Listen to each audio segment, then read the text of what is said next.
मेरे से मेरी माँ को क्या मिल रहा है, मैं अपने भाई को क्या दे रहा हूं, मैं अपने पड़ोसी को क्या सुख पहुंचा रहा हूं। अगर अपनी रिस्पॉन्सिबिलिटीज पे नजर रही तो कभी आप सुसाइड नहीं करेंगे, कभी आप ब्लड प्रेशर हाई आपका नहीं होगा, कभी आप जहर खा के नहीं मरेंगे। क्योंकि उम्मीदें इतनी वाबस्ता लोग कर लेते हैं अपनी औलाद से कि उम्मीद पूरी नहीं हुई तो माँ बाप सुसाइड कर लेते हैं। इस कदर उम्मीदें लोग वाबस्ता कर लेते हैं रिश्तेदार से, अगर वहां से उम्मीद पूरी नहीं हुई तो लोग जहर खा के मर जाते हैं। इस कदर दामाद अपने ससुर से उम्मीद वाबस्ता कर लेते हैं, अगर इनके मन के मुताबिक माल नहीं मिला तो सारी जिंदगी ससुराल न जाने की कसम खा लेते हैं। उम्मीदें वाबस्ता दूसरों से करेंगे तो हमेशा मायूसी होगी। सिर्फ अपनी रिस्पॉन्सिबिलिटीज पे नजर रहे कि मुझे क्या करना है और मैं अपने से दूसरों को क्या दे रहा हूं। यह सबसे बड़ा पॉइंट है खुश रहने का और समाज में आशावादी रहने का। सास यही सोचे कि ये मेरी बहू है, मैं अपनी तरफ से इनको क्या सुख दे रही हूं। बहू ये सोचे कि ये मेरी सास अम्मी है, मैं अपनी तरफ से इनको क्या दे रही हूं। ये मुझको गाली दे रही है, ये मुझको तलाक दिलवाने की धमकी दे रही है, ये मुझको घर में रहने नहीं दे रही, उस पर नहीं, मैं इनको क्या दे रहा हूं। उनको अच्छा करना था वो जाने, जैसा करना था वो समझे, मैं इनके साथ क्या सलूक कर रहा हूं। एक बहुत बड़े बुजुर्ग इसी मुरादाबाद के अल-जामिअतुल अशरफिया के वो फाउंडर बानी है, एक जलसे में गए, जलसे वालों ने तकरीर करवा ली, न खाने को पूछा, न सोने के लिए अच्छा कमरा दिया, न आते वक्त नजराना दिया। ये आज से 50-60 साल पहले की बात है। इसी मुरादाबाद की सरजमीन के वो बूढ़े शेख हुजूर हाफिज़ मिल्लत है, जिन्होंने अल-जामिअतुल अशरफिया कायम करके पूरे हिंदुस्तान वालों को एक अजीमुशान अरबी यूनिवर्सिटी अता कर दी है। उनका एहसान, उनका कर्ज हिंदुस्तान चुका नहीं पाएगा। इतना बड़ा जबरदस्त इदारा उस फकीर ने दिया। उन्होंने वो जलसे में गए, जलसे वालों ने पूछा तक नहीं, तकरीर करवा लिया, खाना भी नहीं खिलाया, नजराने भी नहीं दिया, साइकिल पे सवार हुए और चले आए मदरसा, क्लास में बैठ के पढ़ाने लगे। शागिर्द ने पूछा, हुजूर बड़े बदतमीज किस्म के लोग हैं ये लोग, न खाना भी नहीं खिलाया, नजराने भी नहीं दिया। उस शेख ने कहा कि खामोश खामोश, मेरा काम था आना, दीन का पैगाम पहुंचाना, मैंने अपना काम कर दिया। उनका काम था खाना खिलाना, मेहमान नवाजी करना, आते वक्त कुछ नजराने देना, ये उनका काम था। वो नहीं किया, वह जाने, मैं तो अपना काम कर गया। मुझे अपने काम पे नजर रखना चाहिए, मैं क्या कर रहा हूं। दूसरों के काम पे नजर रखेंगे तो नफरत पैदा होगी, दूसरों के काम पे नजर रखें इंतशार पैदा होगा, दूसरों के काम पे नजर रखेंगे मायूसी होगी। अपने काम पे नजर रखें, आपका अखलाक बुलंद होगा, इज्जत बुलंद होगी, लोगों के दिल में आप जगह बना पाएंगे। आप चाहे 1000 तकलीफें पहुंचे कभी शिकवा नहीं करेंगे, क्योंकि नजर आपकी अपने काम पे रहेगी, दूसरों पे नहीं, तो आपकी जिंदगी खत्म हो जाएगी, कभी दूसरों का शिकवा ना होगा। शिकायत की पोटली लेके आप नहीं बैठेंगे। आज जहां जाए सिर्फ शिकायत की पोटली, क्रिटिसाइज करना, नुक्ताचीनी करना, तनकीद करना। दूसरी कौमों के मुकाबले में ज्यादातर इस गुनाह में कौम मुस्लिम मुलविस है। मस्जिद में नमाज पढ़ने के बाद बाहर निकले, इमाम की बुराई शुरू है, मुअज्जिन की बुराई शुरू है, पीर साहब की बुराई शुरू है, नजराने भी देना है और फिर बाद में बुराई भी बयान करना है। ये क्या कौन सा काम हो गया, पीर साहब आ गए, न तकरीर किया, न नात पढ़ी, न और कुछ काम किया, पैसे भी लेके चला गया, तो फिर तुमने क्यों बुलाया था उनको। अब फिर शिकायत, जब पैसा तुमने दे दिया फिर अब शिकायत क्यों कर रहा है। कुछ नहीं, सिर्फ शिकायत की पोटली लेके बैठ जाना। मस्जिद में शिकवा, स्कूल में शिकवा, कॉलेज में शिकवा, पार्लियामेंट में बैठ के शिकवा, असेंबली में बैठ के शिकायत, सिर्फ शिकायत ही शिकायत है। उसका एक रास्ता यही है, इस्लाम ने कहा अपनी जिम्मेदारी पे नजर रख, दूसरों की तनकीद मत कर, दूसरों से उम्मीदें वाबस्ता मत कर, अपने से दूसरों को फायदा पहुंचा।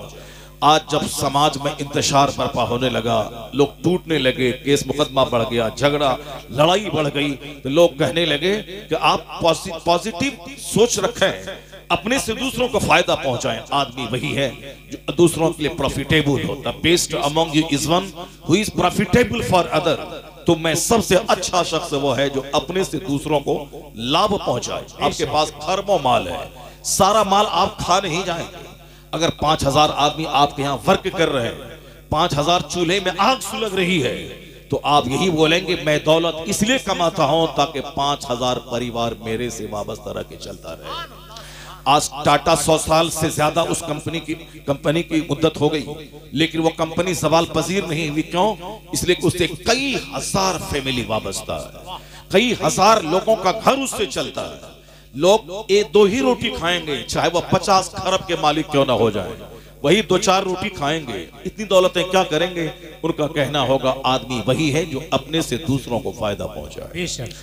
बिल गेट्स जो दुनिया का सबसे बड़ा मालदार था, उन्होंने अपनी आधी दौलत एजुकेशन और हेल्थ डिपार्टमेंट उन्होंने डोनेट कर दिया। कहा एक वक्त में मैं एक ही कार पे चल सकता हूं, अगरचे मेरे हजारों लाखों कार खरीद सकता हूं, मेरे नौकर गुलाम चलते हैं, मगर एट ए टाइम एक कार पे ही मैं चल सकता हूं, एट ए टाइम एक तख्त पे ही मैं सो सकता हूं, एट ए टाइम 2 रोटी ही मैं खा सकता हूं। इतनी दौलतें किस काम के लिए? आदमी वही है जो दूसरों को अपने से फायदा पहुंचाए। इसलिए मैं जीता हूं दूसरों के लिए। अगर मैंने हॉस्पिटल कायम किया है, अगर हजारों को इससे लाभ हो रहा है, मेरे दिल को ठंडक पहुंच जाती है। अगर मैंने सड़कें बना दी हैं, लाखों लोग उस सड़कों से चलते हैं, मेरे जिगर को ठंडक पहुंचती है। आदमी वही है जो अपने से दूसरों को फायदा पहुंचाए। समाज में हर आदमी दूसरों को नोचना चाहता है, इसलिए इंतशार है। अगर हर आदमी अपने से फायदा पहुंचाना चाहे तो समाज जन्नत का नमूना बन जाएगा। हर रिश्तेदारियां मजबूत हो जाएंगी। कभी कोई रिश्तेदार को देखकर अपना चेहरा नाराजगी के साथ नहीं मोड़ेगा। यहाँ इस आज शादी से पहले एक पान के 2 टुकड़े होते थे, शादी के बाद एक दूसरे की पीठ में खंजर भोंकने को तैयार है, क्योंकि उम्मीदें वाबस्ता कर ली थी। शादी होगी, वो 50 करोड़ रुपए मेरे बेटे को जहेज में देगा, नहीं दिया तो अब उनका चेहरा तक नहीं देखना है, अब उनके घर तक नहीं जाना है। हमने शादी को मुश्किल बनाया, आज ज़िनाकारी आसान हो गई। शादी को जिस मजहब ने सिंपल बनाया था, उस मजहब की शादी को हमने इतना पेचीदा कॉम्प्लिकेटेड बनाया कि कार्ड छपाई से लेकर के अपने घर के फर्नीचर तक, बारात के खिलाने तक, सारा काम हिंदुआना मुशरिकाना, यानी उसको जिंदगी का सबसे टफ काम बना दिया। आज ज़िनाकारी 100 रुपए में हो रही है और शादी 100 करोड़ की हो रही है। जब तक पैसे नहीं रहे, चाहे 40 साल की उम्र को लड़की क्यों ना पहुंच जाए। शादी की उम्र थी 18 साल, चोर दरवाजे से एबॉर्शन होता रहा, चोर दरवाजे से मुंह काला होता रहा, चोर दरवाजे से जवानी लूटती रही, मगर पैसे होंगे तब शादी होगी, और दामाद मिलेगा अच्छा नौकरी वाला तब शादी होगी। 10 लोग यहाँ घर में खा रहे हैं, कोई शिकवा नहीं। एक दुल्हन आके घर में बढ़ जाएगी तो उसके लिए लड़के को नौकरी चाहिए, सेटलमेंट चाहिए, 2 लाख रुपए की महाना वाली नौकरी चाहिए। 10 परिवार, 4 बहन 4 भाई, 2 माँ बाप खा रहे हैं, तो फिर वही उसी आमदनी में एक लड़की बढ़ जाएगी तो उसके लिए 1 लाख रुपए महाना। जब तक लड़का कमाए नहीं, उस वक्त तक शादी नहीं होगी। ये लड़की बेचारी सारी जिंदगी का सामान लेके आती है साहब, वो अपने फर्नीचर का सामान लेके आती है, बेडशीट लेके आती है, चाय की प्याली और प्लेट लेके आती है, सारा सामान वो लेके आती है। और ये मुझ जैसा मर्द उसके फर्नीचर पे सोने के बाद हम उसके साथ जीवन निभाने का अहद करते हैं। प्याली उसकी, प्लेट उसकी, गिलास उसका, चादर उसकी, बेडशीट उसका, और साहब सोफा उसका, गद्दा उसका, फ्रिज उसका, सारा सामान उसका है। और ये शोहरे नामदार बने हुए हैं। शोहरे नामदार नहीं, सारी जिंदगी तुम उसके गुलाम बन के रहोगे।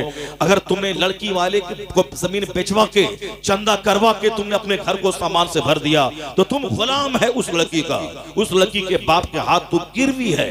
प्याला भी तेरा नहीं है, जूता भी तेरा नहीं है, हाथ की घड़ी भी तेरी नहीं है, और साहब क्या है कि गाड़ी भी तेरी नहीं है, गाड़ी उसकी दी हुई है। तुम शोहरे नामदार नहीं है। शोहरे नामदार वो कहलाता है जो अपना घर बनाए, अपना फर्नीचर खरीदे, अपनी प्लेट खरीदे, अपनी ग्राइंडर खरीदे, अपना सोफा खरीदे, अपनी वॉशिंग मशीन खरीदे, और एक लड़की को सिर्फ दुल्हन बना के घर में लाए। एक बर्तन तक उसके बाप से नहीं ले, 1 रुपया नहीं ले, सिंपल शादी करके उस दुल्हन को घर में लाए और कहे ये घर मेरा है, रानी बन के तुम रहो, ये फर्नीचर मेरा है, रानी बन के तुम सो, ये वॉशिंग मशीन मेरी है, रानी बन के तुम कपड़ा दो, ये फ्रिज मेरा है, रानी बन के तुम इसमें ठंडा पानी पियो, ये प्लेट मेरी है, रानी बन के तुम खाओ। याद रखना, अगर ऐसा हो गया तो फिर वो लड़की तुम्हारे पांव के नीचे दिल बिछा देगी, 80 साल की उम्र को पहुंच जाएगी, न तकरार होगी, न लड़ाई होगी, न तलाक होगी, न इंतशार का माहौल पैदा होगा। नारे तकबीर। नारे रिसालत, वो घर तालीम कुरान कॉन्फ्रेंस, वो घर जन्नत का टुकड़ा हो जाएगा। आज शादी सबसे बड़ी बर्बादी का सबब है, इसलिए कि शादी को हमने सिंपल बनाना छोड़ दिया, हमने शादी को पेचीदा बना दिया, हमने शादी को हिंदुआना और मुशरिकाना रस्म और रिवाज से इबारत कर दिया। नतीजे में शादी से बरकत कहाँ पैदा होगी? आज तो वो शादी तबाही लाती है, जिंदगी भर दो रिश्तेदारों के दरमियान कड़वाहट लाती है, जिंदगी भर तबाही और बर्बादी लाती है। लड़की के सिलेक्शन में हमने दीन का ख्याल नहीं किया, शादी के आयोजन में दीन का ख्याल नहीं किया, जबकि जिस पैगंबर का हम कलमा पढ़ते हैं उस पैगंबर आज़म ने अपनी बेटी की शादी मस्जिद नबवी में 10 सहाबा के दरमियान कर दी, पुराने कपड़े में, सिंपल, न कोई डेकोरेशन, न कोई कार्ड छपाई और न कोई नए कपड़े की खरीदारी, न बाराती का खिलाना, बल्कि साहिब इख्तियार मुस्तफा अगर चाहते तो 1 लाख सहाबा का खाना जन्नत से मंगवा लेते, हजरत मौला अली को सोने का ताज जन्नत से मंगवा के पहना देते। जिस फातिमा ज़हरा की इज्जत का यह हाल है कि सारी जिंदगी अपने चेहरे, अपने सर को अजनबी मर्दों से छुपाई, वसीयत कर दी कि मैं मरूं तो मेरी लाश को रात में दफन करना ताकि मेरी लाश पे गैर मर्दों की नजर न पड़े। कायनात के मालिक को मुख्तार की बेटी रात के वक्त में दफन कर दी गई, 10 आदमी जनाजे में शरीक थे। आज मेरे जैसा मौलवी, हमारी मां मरे तो 50 मस्जिदों में ऐलान होता है, लेकिन मुस्तफा की बेटी की शादी सिंपल मस्जिद में हुई और उनका जनाजा रात में हुआ। क्यों? वसीयत थी दिन में मेरी लाश पे गैर मर्दों की नजर न पड़े, रात में दफन कर दें। अल्लाह क़यामत के दिन वो इज्जतों से नवाजेगा कि 75,000 हूरों की झुरमुट में फातिमा पुल से रात पार कर जाएंगी। आवाज आएगी, ए अहले महशर नक्किसू रुऊसकुम व खुद्दू अबसारकुम, अपनी निगाहों को नीची कर ले, अपनी आंखों को बंद कर ले। मुस्तफा की बेटी फातिमा पुल से रात पार करने वाली है, जिन्होंने सारी जिंदगी अपनी इज्जत की हिफाजत की दुनिया में, अल्लाह क़यामत के दिन वो एहसास से मालामाल करेगा कि 70,000 हूरों की झुरमुट में फातिमा पुल से रात पार कर जाएंगी, किसी को पता तक नहीं चलेगा। उस फातिमा की शादी जन्नत की सारी औरतों की मलका की शादी, शादी सिंपल ढंग से मस्जिद नबवी में हो रही है। मुस्तफा से बड़ा कोई नहीं, मुस्तफा की बेटी से बड़ी किसी की बेटी नहीं, तो हुजूर ने सिंपल शादी मस्जिद नबवी में करवा के उम्मत के लिए जीना आसान कर दिया था कि क़यामत तक जब गुर्बत में बेटी की शादी रचाना मुश्किल हो, अपने पैगंबर की बेटी की शादी याद कर लेना, तुम्हें हौसला मिल जाएगा। सरकारे दो जहां ने तो हमारी जिंदगी को आसान बनाया था, हमने अपनी जिंदगी को टफ बना लिया। हुजूर ने मेरी जिंदगी को आसान बनाया था पर हमने जिंदगी को डिफिकल्ट बना लिया। सारे लोग कहते हैं लाइफ इज वेरी डिफिकल्ट, जिंदगी गुजारना बहुत मुश्किल है, इज्जत बचाना बहुत मुश्किल है। सोच सोच के लोगों का गोरा चेहरा काला हो गया, सोच सोच कर लोग सूख के कांटा हो गए। दौलतें बढ़ती जा रही है, फिक्र और टेंशन बढ़ता जा रहा है। सोचते हैं लोग क्यों अपनी जिंदगी को लोगों ने टफ बना लिया।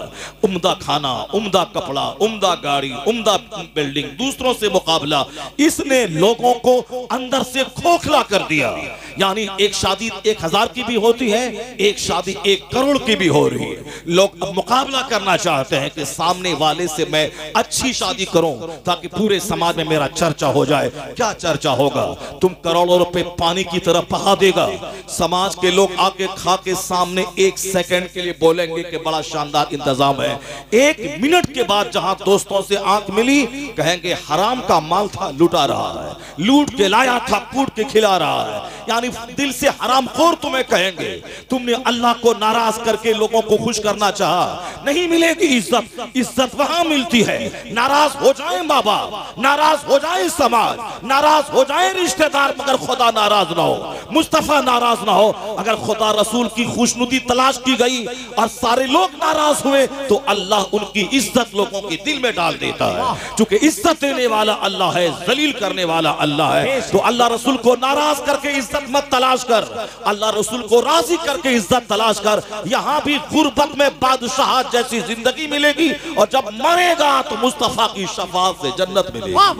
दोनों जहान की आफियत इसी में है कि नबी की गुलामी किए जाए। हमने जिंदगी को मुश्किल बना दिया, टफ बनाया, पेचीदा बना दिया। कपड़े में देख लें आप, खाने में देख लें, मकान की तामीर में देख लें, हमने अपने आप को इस कदर कॉम्प्लिकेटेड लाइफ में डाल दिया कि अगर कल कारोबार डाउन हो जाए तो लोग जहर खा के मर जाते हैं। कल कारोबार जरा सा डाउनफॉल हो जाए तो लोग इज्जत बचाने के लिए शहर छोड़ जाते हैं। नहीं देखा, एक महीना पहले नागपुर का एक व्यापारी अपनी कहानी खत्म कर डाली। अपने जवान बेटे, बीवी और बच्चों समेत कार का दरवाजा लॉक करके पेट्रोल छिड़क कर आग लगा दी। नहीं सुना आपने? आए दिन अब साहब फिल्मी दुनिया जहां के लोग करोड़ों अरबों में खेलते हैं, अरबों के करोड़ों के मकान में रहने वाला सुशांत सिंह राजपूत फांसी के फंदे पे लटक गया। करोड़ों में खेलने वाली हीरोइन, उसकी लाश 5 दिन के बाद सड़ी हुई निकल रही है। यानी अरबों में खेलने के बावजूद तनाव की जिंदगी है। करोड़ों में खेलने के बाद तनाव की, चूंकि जिंदगी को लोगों ने टफ बना लिया है, मुकाबले की जिंदगी, उससे अच्छा मकान, उससे अच्छी गाड़ी, उससे बड़ी फैक्ट्री। एक फैक्ट्री हमारी है अरबों रुपए की, मगर सामने वाले के पास 5 फैक्ट्री है इस टाइप की। अब उनके सामने हम हो गए गरीब, अब हमें उनका मुकाबला करना है, जबकि हम करोड़ों लोगों से ज्यादा मालदार हैं। चूंकि अल्लाह ने उन सबों को अपना छोटा सा घर भी नहीं दिया, उसके बावजूद हम खरबपति हैं, लेकिन इस पर नजर नहीं है। नजर है हमें अपने सामने वाले पे, जिनके पास इस तरह की 5 फैक्ट्री है, उसका मुकाबला करना है। और जब उसका मुकाबला करना है तो चेहरा सूखेगा ही, उसका मुकाबला करना है तो बीपी की दवाई रखनी पड़ेगी, उसका मुकाबला करना है तो ब्रेन हेमरेज का खतरा रहेगा, उसका मुकाबला करना है तो आदमी शुगर का मरीज होगा, उसका मुकाबला करना है तो अंदर से हमेशा टूटा हुआ रहेगा। पैसा इसका बढ़ता जाएगा, उसके बराबर नहीं हुआ तो फिर ये तनाव में रहेगा। गाड़ी 10 करोड़ की इसके पास मौजूद है, जबकि एक आदमी के पास 5 लाख की आल्टो है।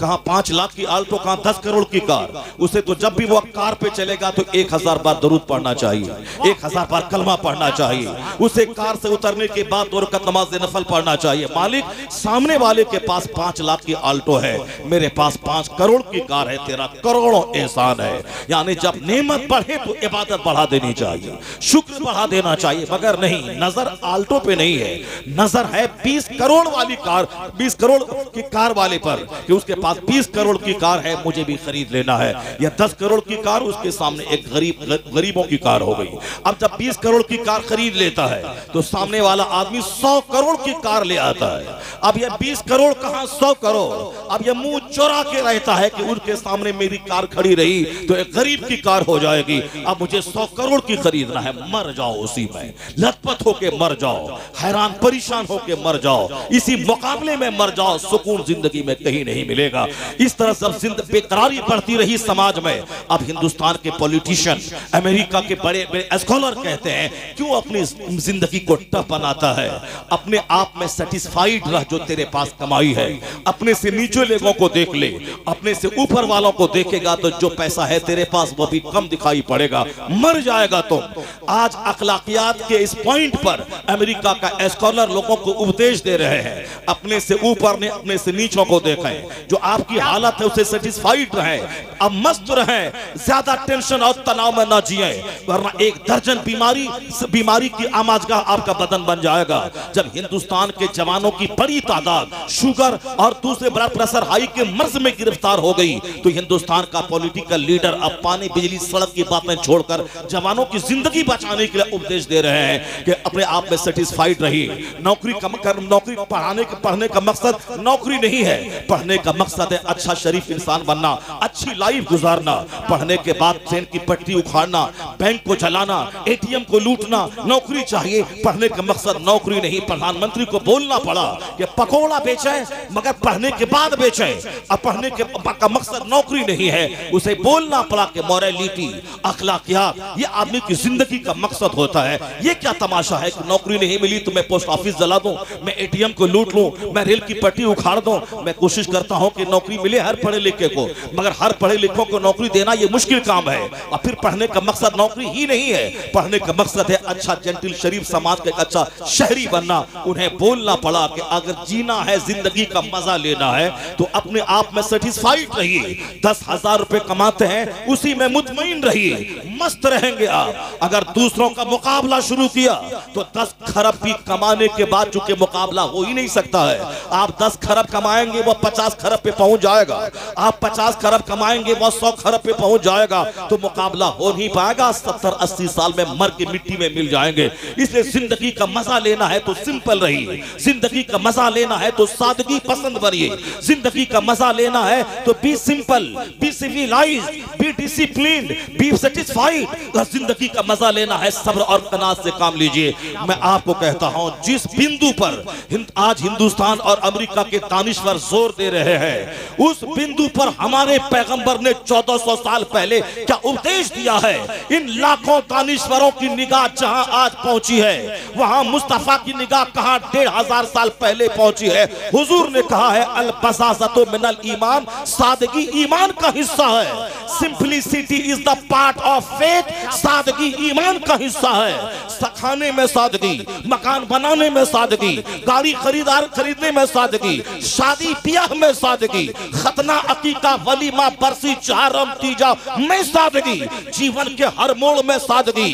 जूता 500 रुपए में भी मिलता है और जूता 5 लाख में भी मिलता है। अगर 5 लाख पे नजर गई तो पैसे कम पड़ जाएंगे, अगर 500 पे मुतमईन रहा तो तेरे पास बहुत सारे पैसे रहेंगे दूसरों को देने के लिए। सिंपल रहो, सिंपलिसिटी ईमान का हिस्सा है। जहां दुनिया के लोग सादगी का पैगाम आज दे रहे हैं, वहां मुस्तफा ने 15 सदियां पेशतर सादगी का पैगाम दे के बताया है। जिंदगी को टफ मत बना, जिंदगी को आसान बना दे।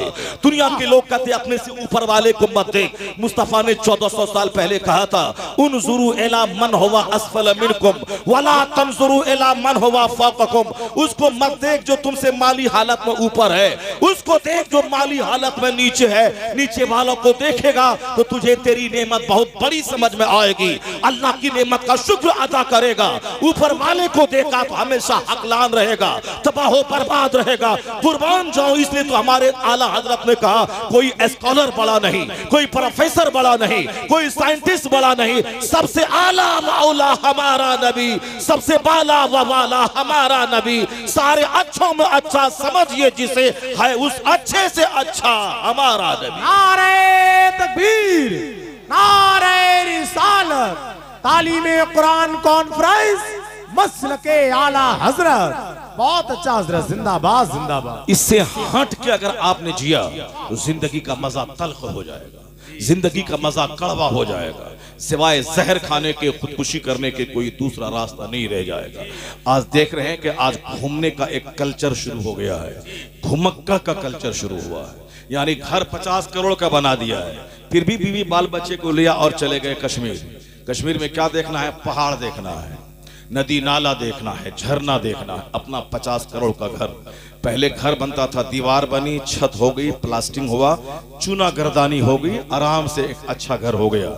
लेकिन आजकल एक घर अगर 1 करोड़ में तामीर हुई है तो 2 करोड़ रुपए उसके डेकोरेशन में खर्च होता है। यानी एक दीवार है, उसके बाद उस दीवार में इंटीरियर डेकोरेशन है, छत है, उसमें फॉल्स सीलिंग है, अब साहब वाल पुट्टी है, पीओपी है, जबरदस्त पेंटिंग है, फर्नीचर का वर्क है, ग्रेनाइट मार्बल। यानी एक झमेला लोगों ने ऐसा बना दिया है कि साहब अब मकान की तामीर भी एक वबाले जहां बन गई है। अब जिंदगी का मकसद है कि 50 साल कमाओ, एक घर बनाओ और 2-4 साल रहो, फिर मर के कब्रिस्तान चले जाओ और वो घर दूसरों के लिए छोड़ दो। यही सारे लोगों ने समझ लिया। अब सिर्फ पैसा कमाओ, एक घर बना लो, एक कार खरीद लो, इसके अलावा ये कीमती प्रेशियस लाइफ, इसका कोई दूसरा मकसद ही नहीं। ठीक है, आपने 50 करोड़ का घर बनाया तो घर में रहो ना, घर में मजा मिलना चाहिए ना। फिर वो कश्मीर पहाड़ देखने के लिए क्यों जा रहा है? वहां डल झील देखने के लिए क्यों जा रहा है? अभी अगले महीने दिसंबर में आप देखेंगे 10-10 लाख रुपए खर्च करके लोग गोवा जाएंगे। वहां गोवा में आप जाएंगे, पानी में डुबकी लगाना है, रेत पे नंगे सो जाना है, इंजॉय करना, जिंदगी में इंजॉय। ये एक लफ्ज चला है, इंजॉय करना, मजा करना है। यही मजा हुआ पानी में डुबकी लगाना और नंगे रेत पे सो जाना, इंजॉय हो गया। मैं 5 साल पहले, अभी भी दावत आई है उसी 9 दिसंबर में, मगर मैं नहीं जा रहा हूँ। मैं गया था एक बार उसी मौके से, क्रिसमस डे के मौके से। मैं सोचा कि गोवा का समंदर, उसके किनारे के मंजर को देखो। मैं जब गया तो देखा कि जिस तरह हमारे जानवर, वो गाय बैल सब नंगे पड़े रहते हैं, उसी तरह से वहां सब नंगे पड़े हुए हैं। सब डुबकी लगाना है, नंगे सारे गोरे हैं, बालू रेत पर लेटे हुए हैं, इंजॉय हो रहा है जिंदगी। अपना घर 50 करोड़ का छोड़ के वहां नंगे डुबकी लगा के रेत पे सो के इंजॉय करना है। जब इंजॉय रेत पे हो सकता है तो 50 करोड़ का घर क्यों बनाया था? उसमें इंटीरियर डेकोरेशन क्यों करवाया था? उसमें मार्बल ग्रेनाइट क्यों लगवाया है? अगर रेत पे ही इंजॉय होता है तो उसी रेत को अपने घर में ले आते, घर की दीवार मिट्टी की बना लेते, घर की जमीन मिट्टी की रहती। जब वहां मिट्टी पे ही सोना है तो अपने घर की जमीन को मिट्टी कर लेते, ताकि ये बदन भी मिट्टी का है और घर की जमीन भी मिट्टी की होती, और जमीन पे लेट जाते तो मिट्टी से मिलकर इस बदन को सेहतमंद बना देती। मिट्टी को मिट्टी से करार मिलता है। डॉक्टर कहते हैं कि आज बदन में जो खुजली और पॉक्स की बीमारी हो रही है, नंगे पांव चला कीजिए। आप भी मिट्टी से बने हैं और मिट्टी पे चलिए। पत्थर पे चलेंगे पांव फट रहा है, मिट्टी पे चलें, मिट्टी से मिट्टी को राहत मिलती है। आपका जिस्म मिट्टी से बना है, लेकिन नहीं, कहीं भी मिट्टी नहीं छोड़ना है। ना दीवार, न छत, न घर, न बाहर, न बाथरूम, न दरवाजा, न सहन, न आंगन, हर जगह पत्थर ही पत्थर बिछा देना है। और शादी ब्याह में अरे कहीं मिट्टी एक जर्रा नहीं मिलेगी मेरे घर में। आप शादी कर ले मेरे यहाँ, आपकी बेटी आएगी, हर तरफ पत्थर ही पत्थर है। मरने के बाद ही मिट्टी मिलेगी, जब तक वो जिंदा रहेगी पत्थर ही पत्थर है। तो मैं कहता हूँ 50 करोड़ का घर वो कश्मीर देखने जा रहा, पहाड़ देखने जा रहा, मसूरी, नैनीताल, मनाली, ऊटी, क्या है वहां? ऊटी में क्या है? पहाड़ है। मनाली में क्या है? पहाड़ है। मसूरी में क्या है? नैनीताल में क्या है? पहाड़ है। कश्मीर में क्या है? पहाड़ है। गुलमर्ग में क्या है? पहाड़ है। बर्फ गिर रही है, पहाड़ है, उसी बर्फ को देखना है। अब बात इतनी है, 50 करोड़ का घर बनाया है, वह घर में मन नहीं लग रहा है। बच्चे भी कहते हैं पापा बाहर चलो, बीवी बोलती है कि साहब आप आउटिंग पे चलिए, यानी आउटिंग पे चलिए, आउटिंग पे, बाहर, घर से बाहर चलिए। आप हफ्ता दिन में एक दिन बाहर चलिए, बाहर होटल में खाना खाएंगे। होटल का कल्चर बढ़ रहा। आज मुरादाबाद में 25 साल पहले इतने साहब वो रेस्टोरेंट नहीं थे, आज रेस्टोरेंट का शहर ये मुरादाबाद हो रहा। हर तरफ चिकन चिकन चिकन, KFC, हर तरफ साहब मुरादाबाद की बिरयानी। पूरे भारत में, हमारे बिहार में गली गली में मुरादाबादी बिरयानी। अब चलो, अब वहां के बिहारियों को भी खूब खिलाओ मुरादाबादी बिरयानी। अब हर तरफ खाना पकाना। मोदी जी जब से आए उन्होंने बोला किचन में गैस सस्ता कर देंगे और शौचालय बना देंगे। और साहब ये किचन और शौचालय, इसलिए मैं कभी कहता हूं यही तो कारनामा है आपका, किचन और शौचालय। प्रधानमंत्री आता है चाइना से, वो आपका शौचालय देखने जाता है नहीं, वो ताजमहल देखने जाता है, वो लाल किला देखने जाता है। अमेरिका का प्रेसिडेंट लाल किला देखने जाता है, वो जामा मस्जिद दिल्ली देखने जाता है, वो कुतुब मीनार देखने जाता है, वो आगरा का ताजमहल देखने जाता है। तो आपने शौचालय बनाया है तो शौचालय में कौन जाएगा? और हमारे बाप दादाओं ने ताजमहल दिया है, 500 साल से सारी दुनिया ताजमहल देखने आ रही है, हिंदुस्तान का शोभा बढ़ा दिया है। तो काम ऐसा कीजिए कि पाखाना और किचन नहीं, ऐसा अजूबा कारनामा अंजाम दीजिए कि 500 साल के बाद भी वह काम हिंदुस्तान के खजाने को रुपया देता रहे, हिंदुस्तान की शौकत बढ़ाता रहे। आपको शौचालय मुबारक हो और हमें लाल किला ताजमहल मुबारक हो। ये है हमारे बाप दादाओं का कारनामा, जिन्होंने एक ऐसी जबरदस्त उन्होंने विरासत दे दी हिंदुस्तान को कि आज भी करोड़ों पे सालाना हिंदुस्तान के खजाने में जमा होता है। यही कारनामा है। तो मैं जिस पॉइंट पे आपकी तवज्जो दिलाना चाहता हूं उसको गौर से सुनिएगा। करोड़ों का घर है, पहाड़ देखने जाना है, घर में मन नहीं लगता है, आउटिंग पे जाना है, घूमने का कल्चर शुरू हो गया। बच्चों का स्कूल बंद है, चलिए, मुसलमान हैं तो चलिए अजमेर घूमने चलिए, और गैर मुस्लिम हैं तो चलिए पूरी जगन्नाथ चलिए, साहब काशी विश्वनाथ चलिए, गोरखधाम चलिए, वहां चलिए। और फिर जो बीच के सेकुलर लोग हैं वो कभी चलिए इंडोनेशिया, कभी थाईलैंड की राजधानी बैंकॉक, कभी फ्रांस, कभी बीजिंग, कभी साहब टोरंटो, कभी वाशिंगटन DC, कभी कनाडा, कभी नॉर्वे। वो घूमते हैं घूमा, ठीक है, बीवी को साथ में लिया, 2 महीना घूम के फिर घर आ गया। और घर जब आ गया तो अब तो कम से कम करार मिलना चाहिए घर में। मैडम को तो बोलिए कि साहब मैं अमेरिका घुमा के मैं लाया हूं अब 1 साल तक कुछ नहीं बोलने का, 1 साल तक लड़ाई नहीं करने का। 4 दिन के बाद फिर जंगे अजीम शुरू हो जाती है घर में। तुमने ये नहीं किया, तुमने वो नहीं किया, तुमने वो नहीं लाया, तुमने वो नहीं लाया। भाई मैं तुमको अमेरिका घुमा के लाया हूं, मैं तुमको बगदाद और मदीना घुमा के लाया हूं। कम से कम 1 साल तो शांत रहो। 1 साल क्या, वो 3 दिन के बाद फिर घर लड़ाई का अखाड़ा बन जाता है। हमारे इन उलमाए कराम को मजबूरन कहना पड़ा कि अगर लड़ाई ही करनी है तुमको तो अपनी इज्जत बचाने के लिए एक काम कर लो। एक काम वो है कि तुम भी अरबी सीख लो और अपनी बीवी को भी अरबी सिखा दो, ताकि तुम दोनों जब अरबी में बात लड़ाई करोगे, तुम बोलोगे लाक़तुलन्नक, वो बोलेगी लाज़रिबन्नक। लड़ाई करोगे तो पड़ोसी बोलेगा चलो वहां कलमा खानी हो रही है, चलो वहां कलमा खानी हो रही है। अगर नहीं तो लड़ाई मत करो, और अगर लड़ना है तो दोनों अरबी सीख लो और दोनों अरबी में लड़ो, ताकि पड़ोस बोले कि वहां तो कलमा खानी हो रही है, वहां दुआ हो रही है। इस कदर हर घर में लड़ाई शुरू हो रही है। हर घर में चाहे 1000 कश्मीर घुमा दे, उसे टोरंटो घुमा दे, मगर जो नेचर है उसको क्या करेंगे? जो एक आदमी के नेचुरल कैरेक्टर उसको नहीं बदल पाएंगे। पहाड़ अपनी जगह से टल जाए ये तो मुमकिन है, लेकिन एक आदमी का नेचर बदल जाए ये मुमकिन नहीं है। ये नेचर जिसका है उसको क्या करेंगे? हुजूर ने 1400 साल पहले कहा था, या माशरन निसा, ए औरतों के घरों सदका ज्यादा क्या करो। मैंने जहन्नम में औरतों को ज्यादा देखा है, क्योंकि औरतें शौहरों की नाशुक्री करने वाली, लान तान करने वाली, लान तान करने में ये आगे है, यानी दूसरों को अभिशाप बददुआ देने में आगे हैं, नाशुक्री करने में आगे हैं। कि 50 साल की जिंदगी में 40 साल आप हर ईद में नए जोड़े दें, एक बार बोले लॉकडाउन है नहीं दूंगा, नहीं इस बार पुराने कपड़े में ईद मनाना है, तो फिर जवाब मिलता तुमने दिया ही कब है जो आज देगा। यानी 40 साल के सारे एहसानात को यकलख्त भूल जाना। तो उनके कहने पे आज आउटिंग पे लोग जा रहे हैं घूमने के लिए। घूमने का कल्चर आज इंडिया में शुरू हुआ। पहले ब्रिटेन और अमेरिका के लोग घूमने इंडिया आते थे, गोरे नजर आते थे लाल किला ताजमहल के पास। और अभी इंडिया के लोग भी जो गरीब हैं अपने मुल्क में घूमते हैं, जो ज्यादा पैसे वाले हैं वो बाहर घूमने जाते हैं, विदेशों में जाते हैं। घूमना है अपना 50 करोड़ का बंगला छोड़कर, ग्रेनाइट मार्बल से सजा हुआ घर छोड़कर, शानदार वॉशरूम, शानदार किचन छोड़कर, शानदार डाइनिंग रूम, शानदार पोर्टिको, शानदार दरवाजा छोड़कर ये पहाड़ नदी नाला घूमने जा रहे हैं। बात सिर्फ इतनी है कि जिस घर में 24 घंटे फिल्में चलती हो, जिस घर में 24 घंटे फजूल काम होते हो, जिस घर में 24 घंटे झूठ की खेती होती हो, जिस घर में 24 घंटे व्हाट्सएप पे सारे लोग लगे रहते हो, जहां गंदी तस्वीरें देखी जाती हो, जहां गंदी चैटिंग होती हो।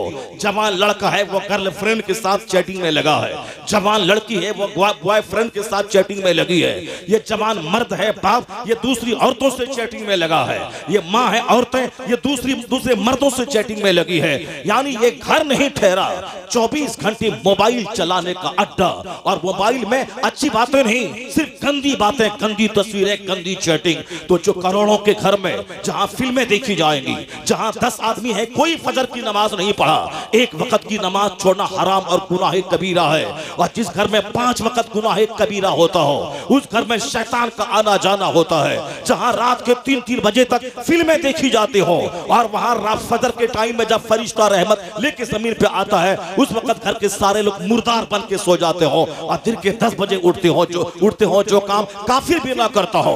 अब काफिरों को सेहत चाहिए, अब वह 4 बजे सुबह उठकर वो अपनी सेहत बनाने के लिए वॉकिंग में जाता है। और हमें सेहत भी नहीं चाहिए और जन्नत भी नहीं चाहिए, बल्कि दुनिया में सिर्फ मोबाइल चाहिए, उस पर चैटिंग चाहिए, और रात के 3 बजे तक मोबाइल चलाना है, फिल्में देखनी है, उसके बाद फिर फजर के टाइम से पहले सो जाना है, उठना है दिन के 10 बजे।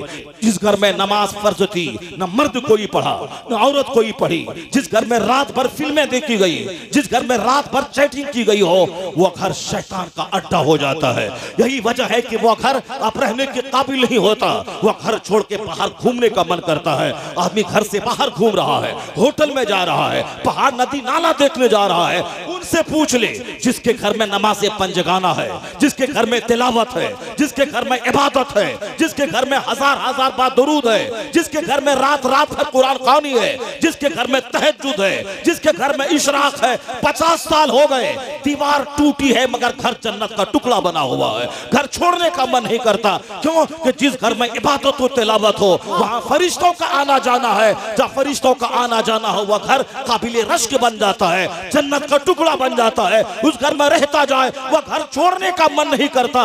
इसलिए जिस घर में गाने बजाने हो वहां की दीवारें काटने दौड़ती है, वहां शैतान का अड्डा है। और जहां फूस का घर क्यों ना हो, अगर इबादत और तिलावत है वो घर जन्नत का टुकड़ा बन जाता है। उम्र गुजरती चली जाती है, उस घर में रहने की लज्जतें बढ़ती चली जाती है। वाह, नारे तकबीर, नारे रिसालत, तालीमे कुरान कॉन्फ्रेंस, मसलके आला हजरत।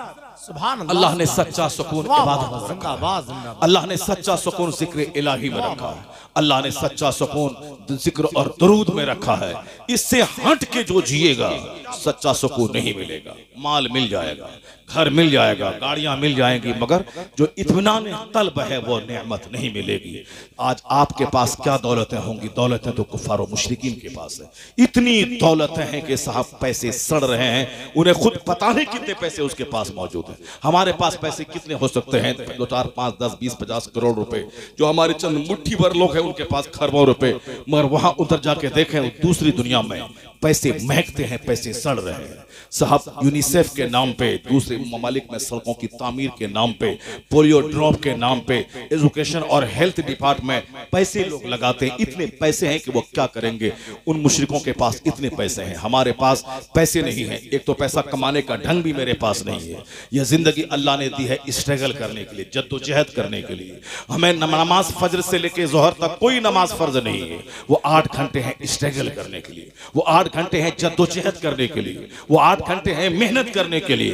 पर हमें इतने बेरोजगार हमारे यहाँ के फजूल बातों से फुर्सत नहीं, और हम चाहते हैं कि बैठे रहें और दौलत अचानक मेरे पास आ जाए। ऐसा नहीं होता। यह दुनिया एक सिस्टम से चल रही है। रोजाना सूरज का उगना, सूरज का डूबना, रोज हर महीने का बदलना, रात और दिन का बारी बारी से बदल बदल के आना, यह सारा सिस्टम बताता है कि दुनिया का सारा काम एक सिस्टम से चलता है। यहाँ नहीं होता कि मैं अजमेर मोहल्ला जाके बैठ रहा हूं और बोलूं मेरे घर में एयरपोर्ट बन जाए, हमारे घर में हेलीकॉप्टर आ जाए। यहाँ ऐसा नहीं होता है।